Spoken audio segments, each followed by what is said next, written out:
बिस्मिल्लाहिर्रहमानिर्रहीम अस्सलाम वालेकुम। उम्मीद है आप सब ठीक ठाक होंगे और खैरियत से होंगे। तो आज जो मैं एक डिश बनाने जा रही हूँ वो है बीफ के पाए, जिसका सबसे ज़्यादा जो अहम किरदार है उसके धोने में है कि उसको इतनी अच्छी तरीके से धोना, वॉश करना है कि उसमें ना पकने के बाद कोई हीक आए, ना बेसांद आए और ना ही गाय की बदबू सी आए जो कि एक होती है।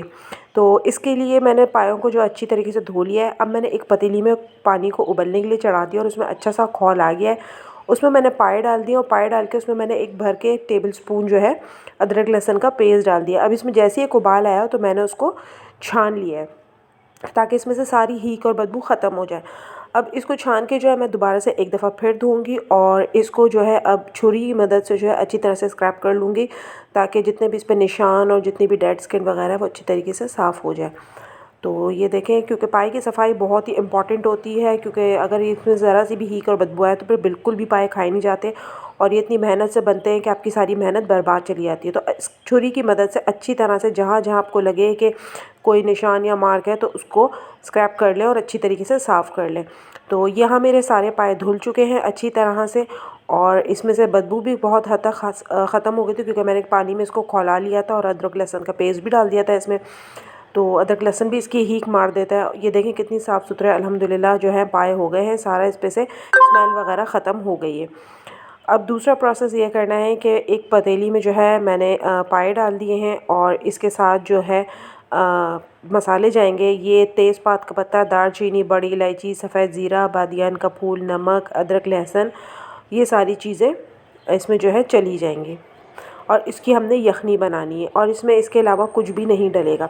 बस इसको अब इतना पकाएंगे कि ये गल जाए अच्छी तरीके से। और मेरे पाए गलने में तकरीबन 4 घंटे तो लगे ही लगे थे कि बिल्कुल अच्छी तरह से एकदम पाए लहम हो गए थे। तो बस इसको अब जो है हम रख देंगे और इसने जो है अपना पकते रहना है और इसको जो है तकरीबन मैं 3 साढ़े 3 घंटे बाद आके देखूँगी। टाइम मैंने नोट कर लिया। तो जब ये पाए गल जाएंगे तो फिर इसके साथ दूसरा प्रोसेस शुरू करेंगे। यहाँ मैंने 1 किलो बीफ लिया है और ये 2 अदद दरमियाने साइज़ की प्याज है। इन प्याज को जो है स्लाइस करना है और स्लाइस करने के बाद जो है इसको एक पैन में तेल डाल के इसको फ्राई कर लेना है। इस प्याज को फ्राई करेंगे और इसमें फिर गोश्त शामिल कर देंगे। पाए जो है वो ऐसी चीज़ें हैं कि वो सिर्फ अपने घर के ही खाए सकते हैं। स्पेशली मैं तो अपने घर के ही खा सकती हूँ, या जिन लोगों पे मुझे एतबार है कि अच्छी तरीके से साफ़ पकाते तो उनके, वरना पाए जो है हर किसी के हाथ के नहीं खाए जाते। तो ये बड़ी जो है एक वो होती है कि कैसे पकाएं, किस तरह से पकाएं, सफाई का ख्याल रखा है कि नहीं रखा है। बाज़ लोग बाज़ार में जाके भी बहुत शौक़ से पाए खाते हैं कि हमें फ़ला जगह के पाए बहुत मज़े हैं, लेकिन मुझसे नहीं खाए जाते। तो ये सारे मसाले जो हैं गोश्त में ये डाल दें, नमक, धनिया पाउडर, हल्दी, लाल मिर्च, गरम मसाला और धनिया पाउडर। और इसके साथ जो है शान निहारी मसाले का पैकेट ये भी मैं डालूँगी।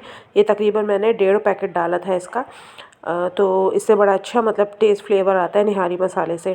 थोड़े मसाले अपने भी डाल लें और थोड़े एक पैकेट जो है 1 से 1.5 पैकेट, मतलब आपको कितना स्पाइसी रखना है तो आप शान निहारी मसाले का भी डाल दें। सारे मसाले मैंने जो है गोश्त में डाल दिए हैं और इसके साथ ही जो है क्या कहते हैं यखनी को भी चेक कर लेते हैं। तो ये देखें गोश्त मेरा कितनी अच्छी तरीके से बिल्कुल सॉफ्ट हो गया कि स्पून से ही टूट रहा है। ये बिल्कुल एकदम से यखनी जो है बहुत अच्छी वाली गल गई है। देखें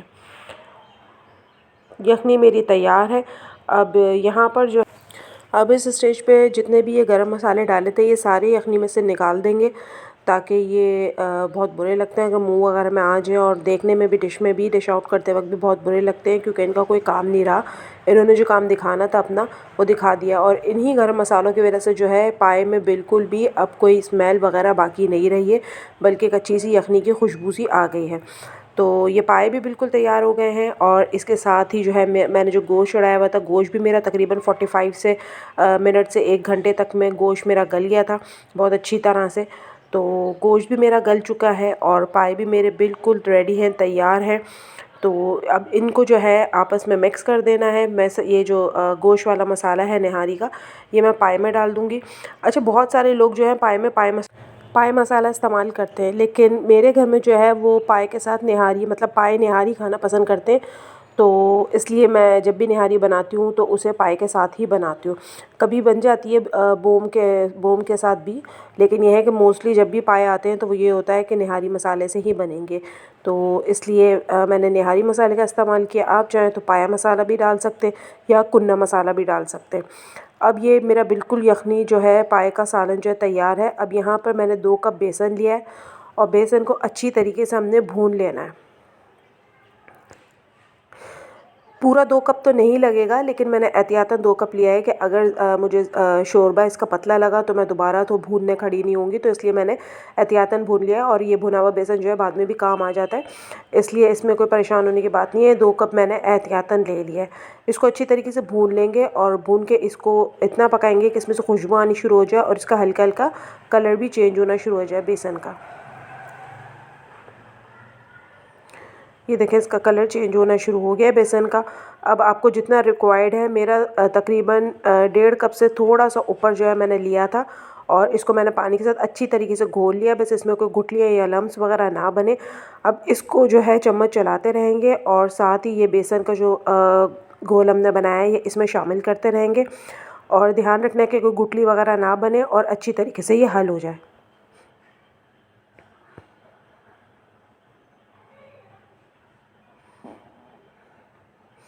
आहिस्ता आहिस्ता आराम आराम से इसको डालेंगे और साथ के साथ चम्मच भी हमने चलाते रहना है।